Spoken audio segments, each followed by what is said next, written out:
It is the Practical Prayer Podcast pre-show program on New Thought Media Network.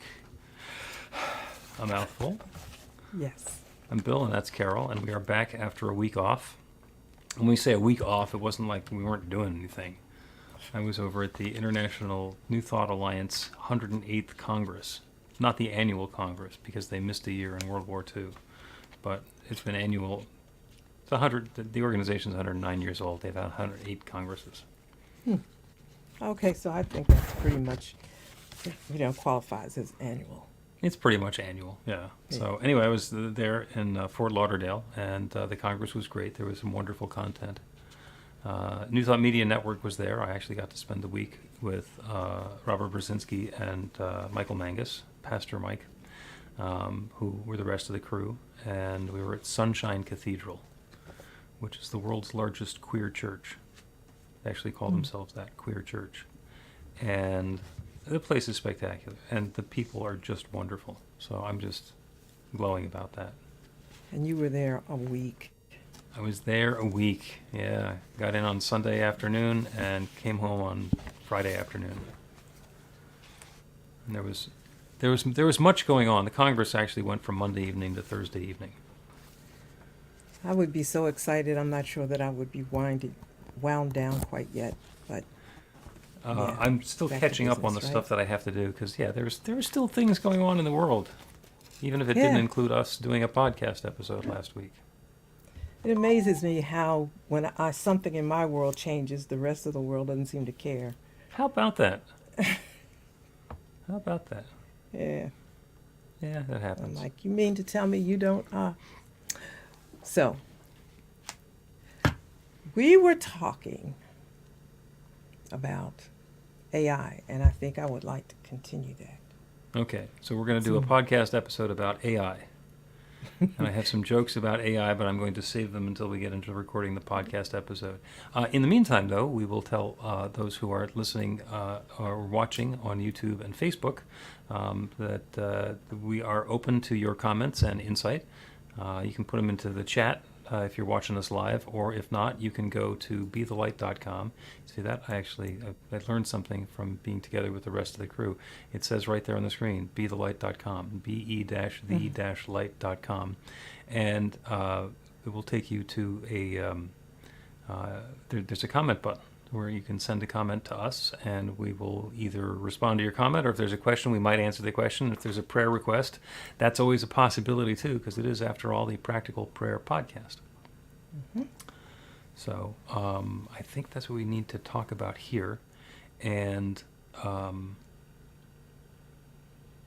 the rest of it. Let's do the rest of it when we get into the episode. Let us record an episode of the Practical Prayer Podcast.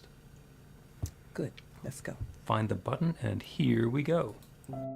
A practical prayer is a prayer that works. These discussions between Reverend Bill Marchiony and Carol Lawrence dive into the details of how it works and how to work it. Reverend Bill is a New Thought minister and the author of Practical Prayer for Real Results. Your new life begins with a new thought. Carol Lawrence is on a spiritual quest, finding the New Thought teaching after decades on the pulpit in 3 different traditional denominations. I've got some questions. Together, they're exploring the philosophy and activities that come together from many of the world's religions to create the practical spirituality that is New Thought.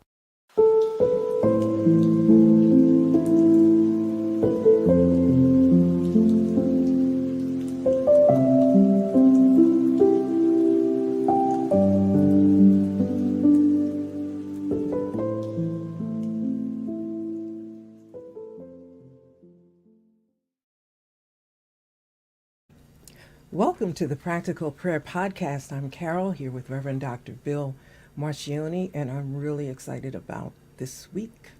Yeah, we're going to have a good conversation. There's a lot of information that came up for us, or for me, at the International New Thought Alliance Congress last week, and we get to leverage on top of that. We're going to talk about AI, which is artificial ignorance. No. Machines can do it as well as we can. Did not see that one coming. Okay. Artificial intelligence, which is, if you really want to not know something, you should do it at machine speed. So and AI is all the buzz with Chat GPT, writing papers and answering emails and being foisted into all sorts of automations. In the technology work that I do, everybody's talking about how to connect this with that and how to streamline your something with something else. And I have some definite opinions about it, and I know you have some definite opinions about it as well. In fact, before the podcast episode began, you were talking about, well, it's not a problem, it's just a wave of progress and things change. And what was it that made you screech and stomp the brakes and say, well, wait a second? Just like anybody else, if it gets in my backyard, then I'm a little upset about it. But I'm trying very hard not to have a problem with it for all the reasons that I explained to you before. Every change that's happened in human history, we always kick and scream, and it's going to be the end of humanity as we know it, and civilized society is going to die, and the devil did it. All of those kind of things come up with change, and so this one isn't any different. It just happens to be in our lifetime. Well, the computer was in our lifetime as also, but I thought it was. Yeah, so I'm hesitating, right? Because it's in my backyard in this way. I am just severely old school, just trying to, just be in the moment, right? And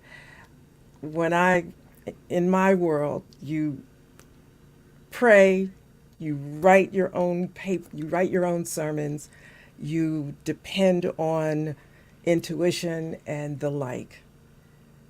That is intervention from God spiritually and so forth. And somehow AI just kind of takes us away from that. Yeah. Like I embraced it because writing emails is not my thing, right? I'm a writer and I'm painfully slow about everything, and I'm checking commas and how does it sound in the grammar and all. Well, Chat GPT takes care of that for me. And I asked as long as it winds up sending the message that you actually intended. Sure. But, Chat I'm going to GPT read is it very in happy school, to write something that has nothing to do with what you had in mind.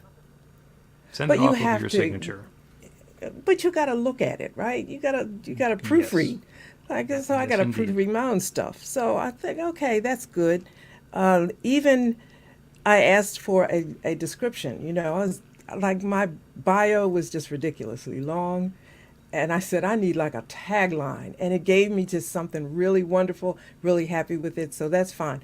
But then came what you mentioned earlier. Right. And this, and I'm going to give credit where credit is due. And you can see the talk that had me thinking, that I actually went back and listened to again twice. And it was the Tuesday evening session of the International New Thought Alliance Congress. It is on YouTube. You can search New Thought Media Network. And the talk was by Shad Groverland, who's the president and CEO of Unity Worldwide Ministries, which is one of the New Thought denominations. And he was talking about some of the challenges that we're dealing with technology, and then it led into artificial intelligence, and people are using artificial intelligence to write papers, which is not really so. And as a school, what we're going to do is we're going to ask people to write fewer papers. And actually, adults learn best by sharing and talking rather than by writing a paper. We can do it because we learned how to do it when we were in school, but it's not really a great learning model for us. So we can get away from the things that are easy to get around with artificial intelligence and go more towards the organic stuff. But then he told the story of a youth leader who was having Chat GPT create the youth lesson for Sunday morning. And this person couldn't understand why Shad was so alarmed by this. And then he said, well, and then there are also some ministers who are having artificial intelligence, generative AI, write their Sunday talk, which they then read. And the comment was, where does intuition and spirit come in? Because if the machine is writing it and I'm reading it, whose ideas are they? You see me going stressed out here over, just hearing you talk about that. Yeah, you're fanning yourself. Yes, yes. with an envelope or something. This is the only thing I can get my hands on, right? And just I'm thinking, Okay. and he's keeping on. He's going on with it. I am, and that is somewhat alarming. So I have some more comments, but I'm going to let you say something now, become expository, and then I'll talk some more. You know what? I'm just acknowledging that I'm just old school, and it's probably stuff that I just don't see. But I did a manuscript. I was in the pulpit for 35 years. And most of that time as a senior pastor in 3 different denominations, you know all that. Mm-hmm. I said that to say I studied every single week. I wrote a manuscript every single week. I did not read it, but I wrote it read it and studied it till it became a part of me. And I delivered the sermon. That's how we were taught. And by the way, I didn't regurgitate stuff. New sermon every week because I didn't serve leftovers. 35 years of home cooking. Listen, I even had it all whatever, it's on computer and all that stuff. But very actually proud of that bar that I set for myself, fully believing that process is spirit led. Mm-hmm. Now you come to me and tell me that somebody can put something in Chat GPT and read it. I am not impressed with that. Now I'm catching myself because can't spirit work through all avenues? But I don't advocate lazy. Mm. This is really like not, I don't want, but I'm not an advocate of lazy. So let's say spirit is working through Chat GPT and, it's got a really major thing going on there. And then here comes somebody who has not invested time and meditation and so forth. You read it? Come on. Come on. And you know what? Some people, I'm telling you, they're not proofreading. They're reading it. No, they just rip and read. You pick up whatever ChatGPT came up with and you tell it to the congregation. And of course, claim it as your own. You want to make me think here, right? Here goes my thing again. Okay. My fan again. So I'll tell you another story then. And what my experience has been with this, because as an exercise, not because I needed help writing a sermon, right before Easter, I asked ChatGPT to write a 15-minute sermon on the metaphysics of Easter. And it came up with a sermon in 5 sections, and all 5 were on point. Those are the things that you would talk about in the metaphysics of Easter. It's about possibility and resurrection and surrender and transformation. And it was not bad. But that's as good as it gets, is not bad. There was nothing new in there. There was nothing insightful in there. And unfortunately, because what people do is we learn something over here and we learn something over there, and then we integrate them. We say, let's use that story to illustrate this. Mm-hmm. And we connect the pieces together in an innovative and thoughtful way. Every once in a while, generative artificial intelligence will do that. But as often as not, it seems like it's wrong. It's connecting the wrong 2 things together that don't have any point in common and presenting them factually. Like the authoritative news source. Yeah, I guess I have to, and I really appreciate you bringing this up so that I can really think about it even more and be able to be more articulate about it. The struggle that I'm having is that I don't want to be closed-minded. Mm-hmm. I want to really see what's going on here. But then there's that word fear. And so I'm confessing to that. Not fear that I'm going to do it, because I'm telling you, I enjoy the sermon preparation process. I teach that. I taught that and all of that. So I'm not giving it up. But I also want to be open to ways that AI can work and help me to be better. But the fear is that it's just too simple. It's too simple to not be invested in the spiritual connection of the sermon and the pew and the pulpit. I think as I'm saying it, it sounds old fashioned, but I still believe that. And I don't see There how is AI can give me that. what people are yearning for, and the reason that they're coming into our spiritual communities to begin with, is to connect with themselves, with their spiritual nature, and with new ideas, and with other people who share some of those ideas and beliefs and have some commonality. And if the person in the front of the room is outsourcing the inspiration, then the rest of it kind of falls apart. I don't think it's necessarily going to be obvious that the sermon was written by artificial intelligence, but it won't resonate the way that it would when it's coming from the heart, when it's spirit-led. So my suspicion is that will be self-defeating at some point, but it might take a long time for it to be self-defeated. An exercise that I did, and I told you I would tell you the story about this. I also tried using artificial intelligence to do some mundane stuff, because my background is a copywriter, and you and I were talking that you go through and make sure the commas are in the right place and that the message that you're saying is exactly clear. So I was cleaning up a website, and it kind of said what we wanted to say, but it was sort of jumbled. So what I did is I told ChatGPT to take this and condense it and clarify it and give me 3 different versions.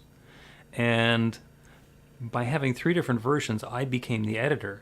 So I took the stuff that was better out of this one, and the stuff that was better out of that one, the stuff that the original actually said it better, and we used that as material that I could put together. So that was idea starters. And that, I think, is a place where artificial intelligence is great. Now, you said before, you came up with a tagline of who Carol is, and you had ChatGPT do that, and it was a great one. And what happened is it came up with the idea, and you looked at it and you said, that's what I would have said if I'd spent enough time and had the inspiration to say that. It just whittled down all the other stuff and gave you something simple. Personally, I think it's better to ask ChatGPT or the other AI engines to give me 4 or 5 of them. Yeah. Because then it's going to compete with itself, and I get to choose. Okay, the first one, I would have chosen the first one anyway. The other 4 were spares. But we used to do that in the ad business. We would come up with 3 different concepts for a single advertisement, a promotion, and present all 3 of them to the client. Say, here are 3 different ways of doing this. Which one resonates with you? And invariably they say, well, I really like number 2, but there's some stuff in number 1 that I like, and can we bring in this part from number 3 as well? And it becomes a creative exercise rather than an outsourcing. Yes.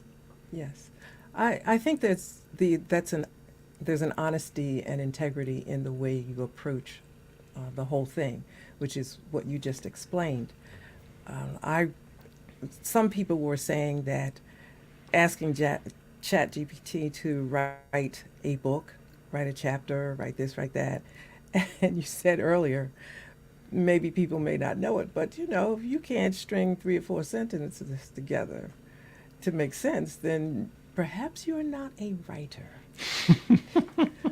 Now this, and I'm so sure, let me apologize in advance if I have offended anybody, or even if I come to a different conclusion about this. I wanted to be a writer since I was a little kid, and I found books that I stapled together and put tape on and made binders, so I've been writing and making my little books since I was maybe like 1st, 2nd grade. I was so excited about it, and finally got the courage and, all that limiting belief stuff. That's another conversation. Finally wrote the first one in my 60s. And I look back and think, oh my God, look at it. But that in itself was an accomplishment to know that I have always been what I always wanted to be, but didn't have the courage to do it. And blah, blah, blah, blah, blah, so now I'm free. As somebody said, I'm a writer and I love it. And it's me. Now here comes ChatGPT, and you can't write a grocery list, but now you writing a book. I'm just kind of floored about this. I'm so sorry if I'm being ugly. I don't mean to be, but you know what? I read a lot of ebooks. They're popping up all over the place on what's that? Kindle. Mm-hmm. People are not writing. Then the question is, does it matter? So yes, Yep. you got in my backyard, and I'm, a little Yep. bent. And interesting comment that came in, which is just wait until someone is successful using AI to create an AI minister. And it's uh-oh. Yeah, and uh-oh is right. And, one of my favorite jokes is how can you tell when someone's a leader? And you look for the followers. So the question that I would have isn't the AI minister, but it's the people in the artificial intelligence pews who are thinking that following this is a good idea, because who knows where it's going to lead. And so we're asking the people in the pews really to do the same thing we've always asked. Be thinking. I would always say, don't take it my word for it. Don't believe it because I said it. Consider me just throwing out an outline, and you follow through on the bullet points. Mm-hmm. This will even be easier for people not to grow spiritually and become self-reliant in so many ways because of this. I think it's so good, but man, it could just get out of hand. And Yep. Let's take a break and then talk about why the people who invented AI think that we might want to tap the brakes on AI.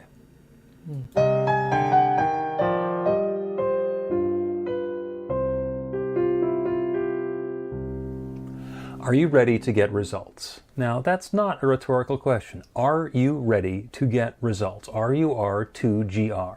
That's actually the abbreviation for the steps in a practical prayer: recognition, unification, realization, gratitude, and release, with a couple of extra steps in there in case some doubt creeps in along the way. RUR2GR. This class is about the prayer technique that's common to all of the spiritual practices and religions in the most effective prayers that they have.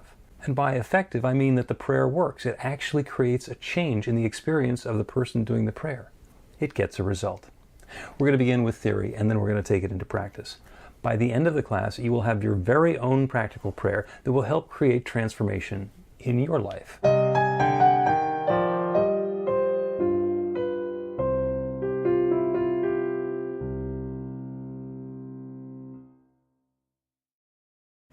welcome back to the Practical Prayer Podcast. I'm Carol, here with Reverend Dr. Bill Marchiony, talking about a subject that's generating some interest in the comments. Yes, indeed. It's artificial intelligence, and AI is the big new thing. And the world has been working on artificial intelligence for decades now. Way back to programming the computer to teach it to play chess, and it finally beat a human at chess. And we thought, oh, well, that's such a narrow field of endeavor that a computer is all it has to do is that. And now with generative AI, basically they're telling these computer models to read the internet, and it then knows everything that basically has shown up on the internet and will weave the pieces together. And it's astounding how realistic it can be, and the stuff that can be created that way. We were teaching a class on intuition, and one of the students came out with a fun little saying. She basically was just defiant. She said, "We are here to eat berries and frolic." That's humanity's purpose, is to eat berries and frolic, and I loved it. And so I asked the artists in the class. There were a couple of them.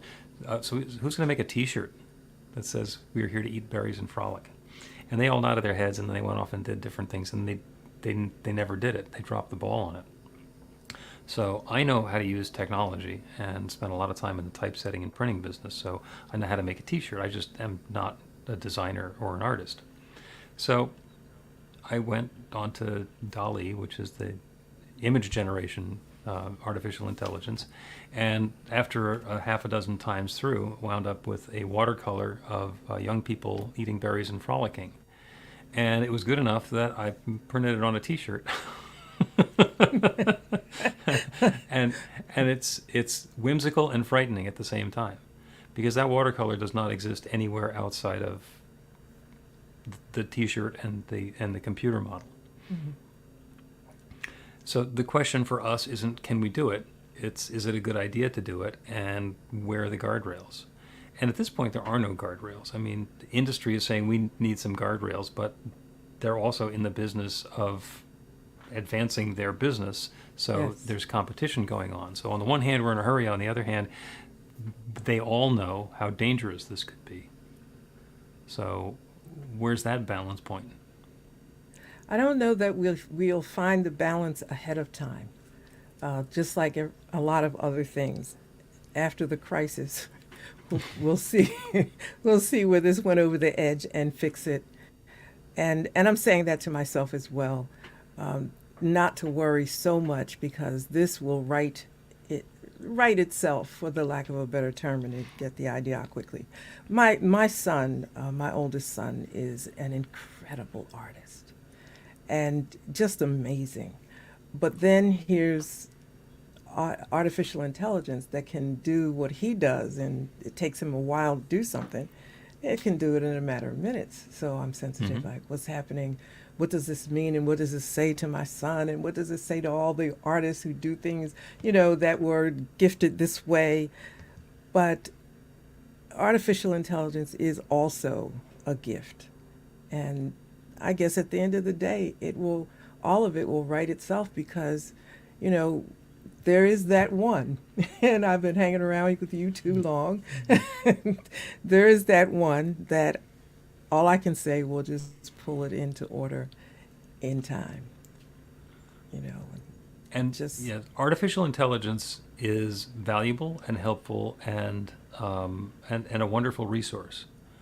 But if we outsource intelligence and give up our own, because artificial intelligence can do the thinking, that I think is where the danger comes from. And also people who are using it for malevolent purposes. Like, I want a way to convince people that something that isn't true is true, or to believe or demand something that is actually not reasonable.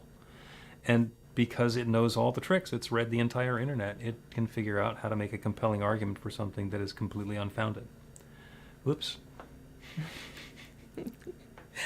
I agree with you, but I'm still holding out like a little space for God, right? And I know this sounds incredibly corny, but I'm just holding it out. And I'm thinking about, it seems unrelated, but it's right there. When the mega church came on the scene, I didn't think it was a bad idea, but I didn't believe that it was going to take over the world, right? And some people were giving up everything to have mega churches, but I know the needs, just basic human needs. And large churches are wonderful. 2 of the 3 churches I pastored were large churches.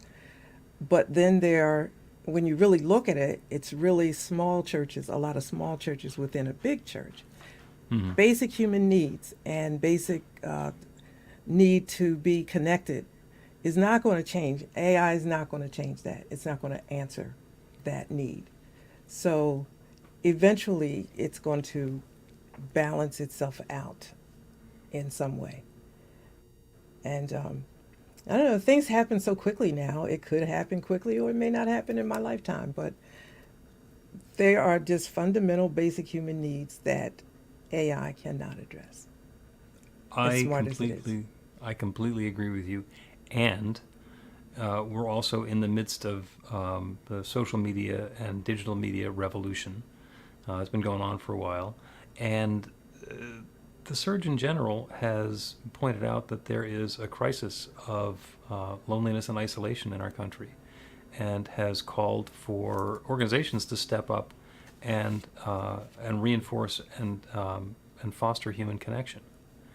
And one of the sad parts is that if somebody gets into that scenario where they're on social media all the time, on a screen all the time, and the people who are building the platform and making the stuff show up on the screen are monetizing the fact that they've got that person's attention, then the model is set up so that it keeps somebody glued to the screen rather than going and making connection. You don't sell any medicine to healthy people.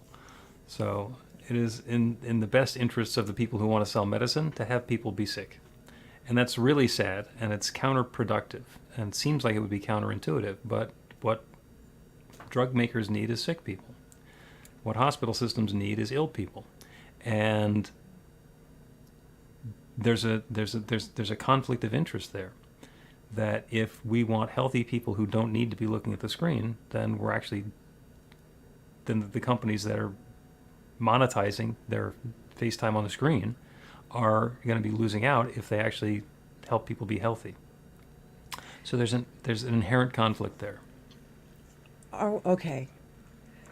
We could talk about this forever, but I'm going to say, come on now, come on. We are spiritually connected. Yes. I ain't going down like that. Okay. Do you know what I mean? I'm not. I hear you. And amen to that. I did my first internet radio show in 2007. I didn't know what the heck internet radio was, none of that. But I decided, and the guy gave me 2 hours, but it was Sunday from 10 p.m. to 12. Who the heck is up at that hour? But I thought, okay, you gave it to me, I'm going to do it. I came up with this idea. People that don't go to church, but want God, want some spirituality, connect, I'm going to be there for them. So I said that to say that there is a way. I asked God in the 90s, looking ahead, one of these days, I'm going to get off the road. I'm not going to like all this driving here and there and doing this and that, okay? But I'm not going to stop working until it's all over. So you're going to have to give me something to work with. And back in that day, the internet church was just starting, and everybody hated it, poo-pooed it, couldn't deal with it. Mm-hmm. Here we are now, with all this technology that supports maybe not the idea of internet church, but it supports something that is useful and can be good for those who are not going to ever go to church or are so introverted that they're not making social connections, whatever you think, right? I'm going to talk to you, right? There's reels and shorts and all that where you can just scroll up and down. People do that for hours. Mm-hmm. Be on that. You know what I mean? Be on that. Take God there. Take spirit. Take the universe there. I'm not going down with this being negative, although it kind of pisses me off about the writer thing.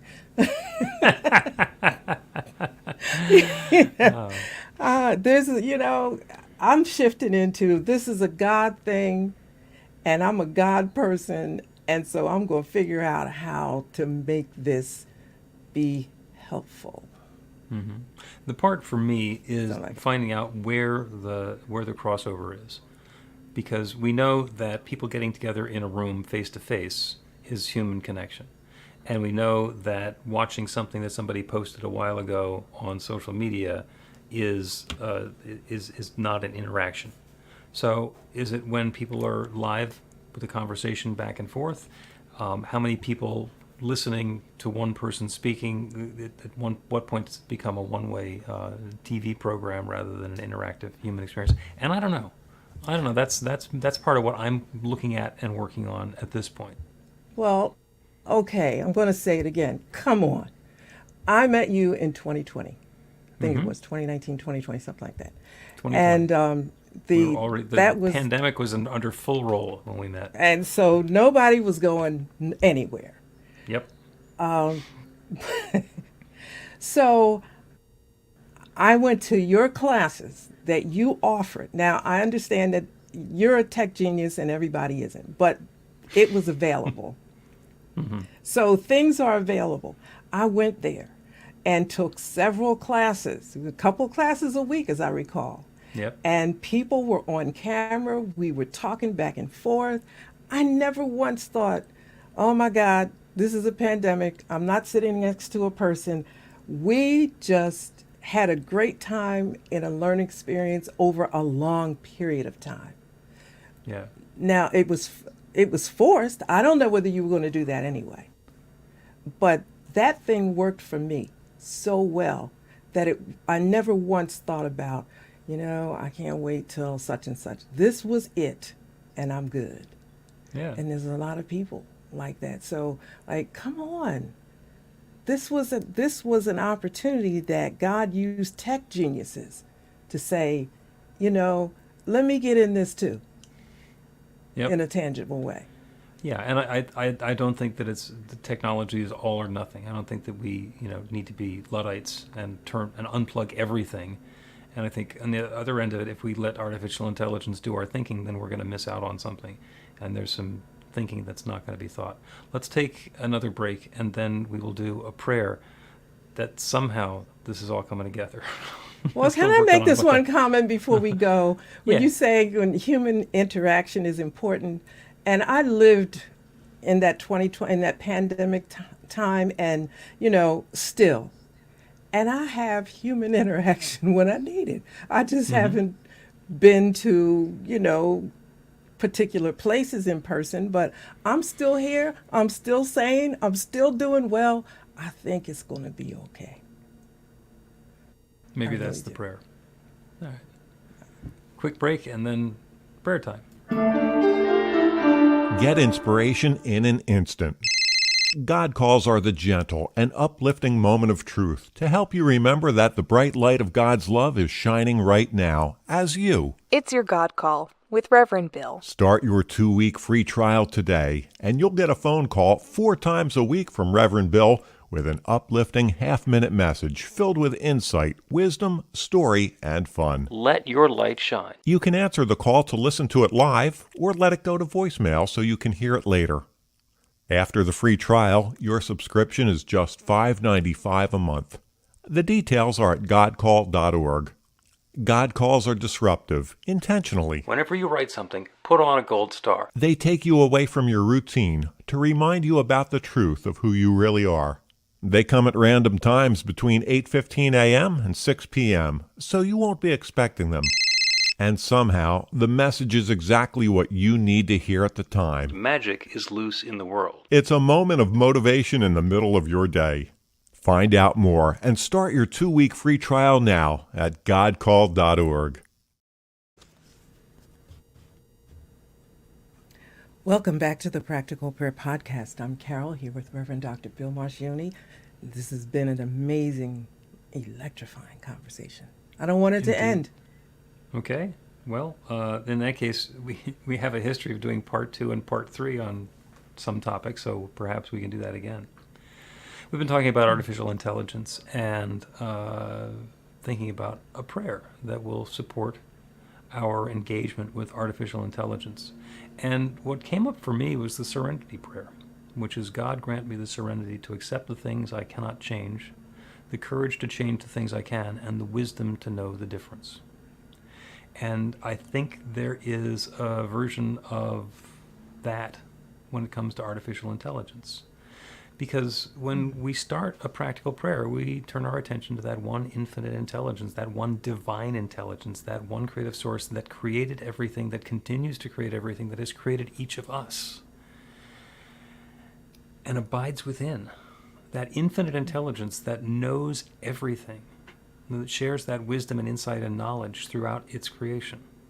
And then there's artificial intelligence, which, by the way, is an expression of divine intelligence because it was created by people with an idea and tools and making more tools and better tools and building and building and building. So artificial intelligence is a subset of divine intelligence.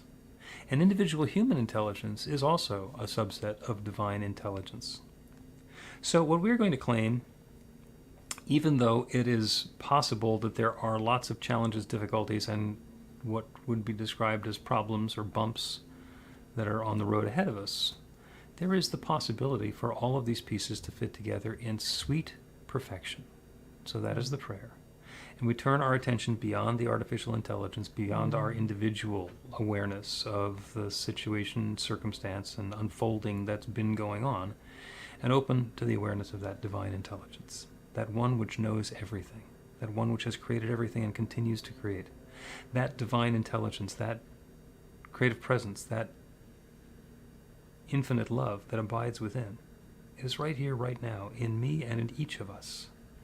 That divine intelligence is revealing itself through the thoughts and the understanding, the insights, the knowledge of everyone who is listening to this prayer. And somehow the pieces are able to fit together in a way that brings good and harmony and alignment and uplift, prosperity, health and vitality, wellness and goodness to each of us individually and to all of us together. There is a way that all of this intelligence, all of these tools, all of these possibilities can fit together to bring about uplift and good. So that's what I'm calling upon. There is no need for tragedy or emergency or conflict. There is simply the opportunity for that love to unfold, for that infinite intelligence to reveal itself with new ideas, new channels, new methods and techniques and opportunities for good to express. So that's what I'm claiming. I am claiming this good, this wisdom, this insight, this uplift, unfolding right now for each of us and for all of us. And I'm grateful for it. I'm grateful to know that this is possible. I'm grateful to know that this possibility is already unfolding into life.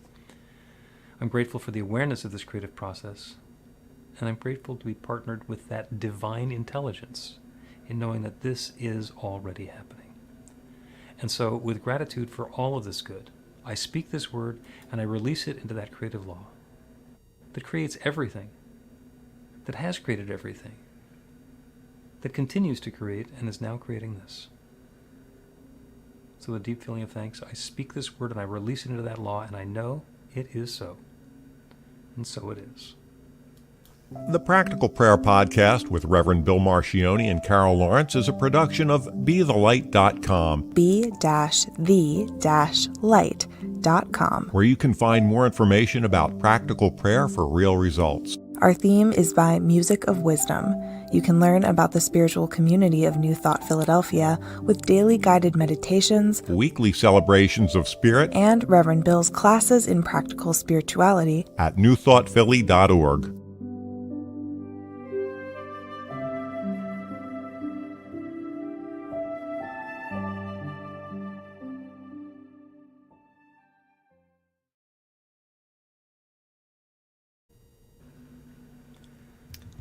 That is a wrap of the Practical Prayer Podcast for July 24th. Now, did you made a note of the topic that you were going to talk about before I shanghaied this whole thing with artificial intelligence, right? Yeah, I got a Okay. note. We'll get to it. Because I did. And, well, I tell you what, it paled in comparison. This was, but you know what? I'll tell you why this was really, really good for me, because you took me right up to the ledge, right? And you talked about sermon development, and you said, something about, I don't know, stepping on my foot or getting in my way or something.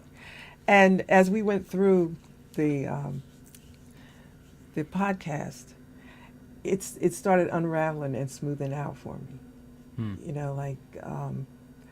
Spirit is in this. It's nothing to be concerned about. It'll be okay. It's gonna be some rough road, but isn't there always? There always is. And some of the things that we were worried about or might worry about, and I heard it in the broadcast, I don't know if we need to worry about all that. People find a way to be in connection and community. It always works out. One of the God calls from a couple of weeks ago started off with, in challenging times like today.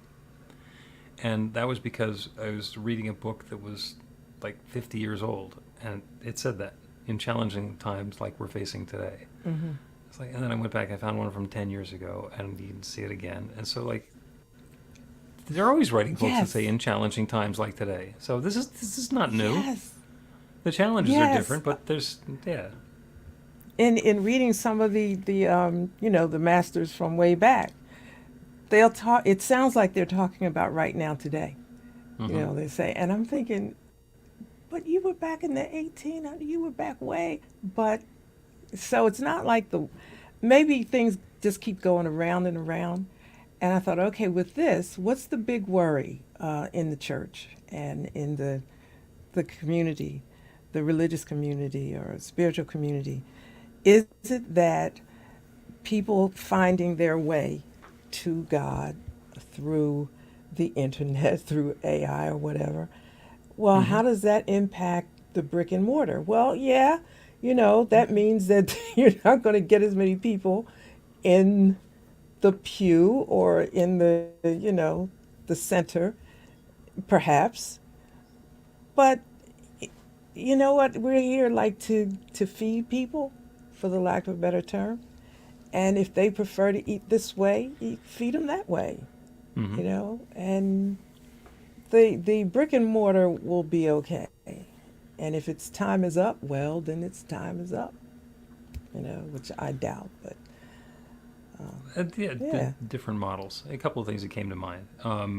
One is, even though you and I have known each other exclusively through electronics, yes, because we've not actually met face to face, but I know you well enough from the classes, from the podcasts, from the conversations, from all of that, that I knew exactly how I was going to push your button when I started the conversation about AI. Yeah. So Yeah. there's human connection, even though it's been facilitated by technology. And for me, that's where the balance point is. Is it important to get people into brick and mortar churches? I don't know. Is it important to feed people spiritually? Absolutely. That's my mission on the planet.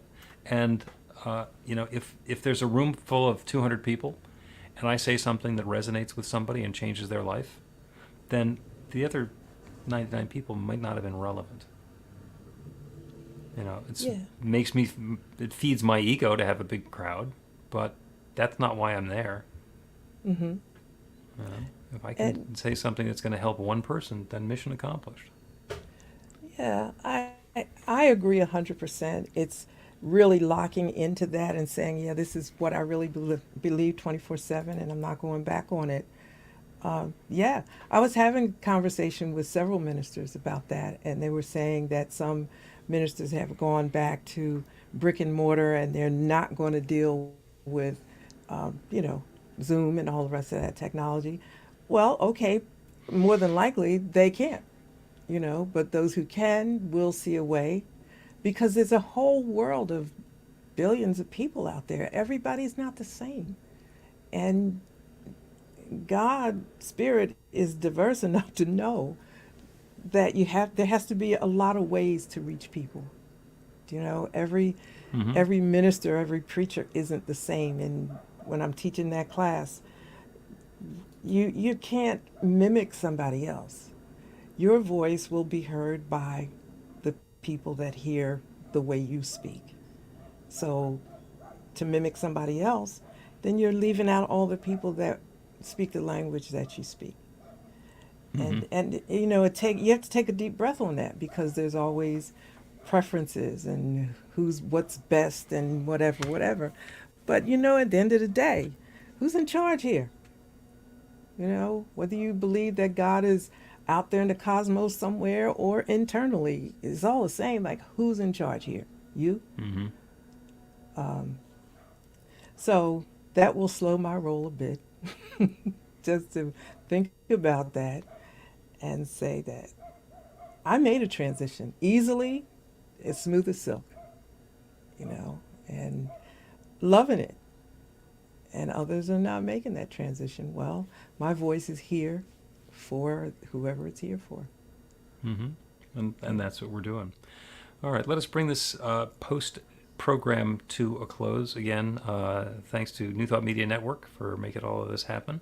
And if you have a question, comment, suggestion, or prayer request, BeTheLight.com, be-the-light.com, just like it says on the screen there. And we will pick up the conversation again a week from now.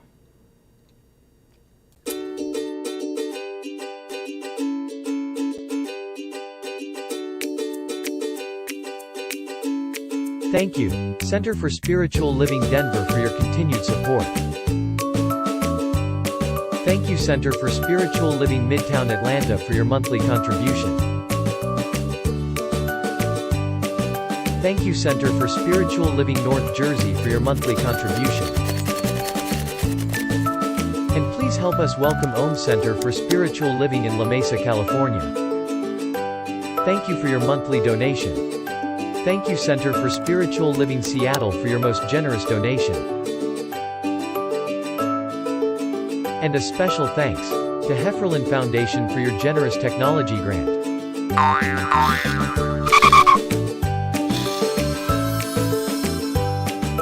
And Suze Ajit, thank you for your very generous donation. And a super special thank you to Dr. Tracy Brown, RSCP. Thanks for being a super donor. And a big shout out to all our committed donors.